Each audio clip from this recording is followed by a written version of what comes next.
ஒரு தகப்பன், உன்னதமான தகப்பன்னா நான் இவரைத்தான் சொல்றேன். மகன் சொன்ன ஒரு வார்த்தைக்காக அவன் உணர்வை மதித்து ஜப்பான்ல இருந்து தஞ்சாவூர்ல ஒரு குடும்பத்துல நடுவீட்டுல உட்கார்ந்து என்ன பேசுறாங்கன்னே தெரியாம எஸ் ப்ளீஸ் ப்ளீஸ் ப்ளீஸ்னு தன் இறங்கி கேட்டார் இல்லையா, அதுதாங்க அப்பா.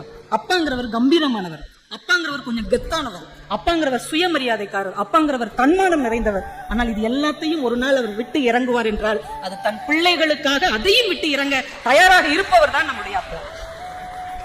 அப்பாவை சாதாரணமா நீங்க நினைச்சிடவே கூடாது. அம்மாவுடைய ஆசைகள் நிறைய இருக்கும். நீங்க அம்மாட்ட போய் உட்காந்து கேளுங்க, அம்மா உன் ஆசை என்ன அப்படின்னா, நான் வந்து மெட்ராஸ்ல மெரினா பீச்சை சுத்தி பார்க்கணும், தஞ்சாவூர் பெரிய கோயிலுக்கு போகணும், இருக்கிறதுலே விளக்குன்னு பட்டுச்சேலை வாங்கணும் அப்படின்னு நிறைய சொல்லுவாங்க அம்மாவுடைய ஆசை. ஆனா அப்பாவுடைய ஆசை என்ன தெரியுமா?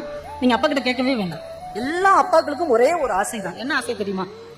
தான் பிள்ளை ஒரு பொருளை கேட்டு அது என்னால வாங்கி கொடுக்க முடியாது என்கின்ற நிலைமை மட்டும் தனக்கு வரக்கூடாது என்பதுதான் எல்லா தகப்பன்களின் ஆசையாக இருக்கும். அதுதாங்க உண்மையான ஒரு தகப்பனின் சிந்தனையாக இருக்கும்.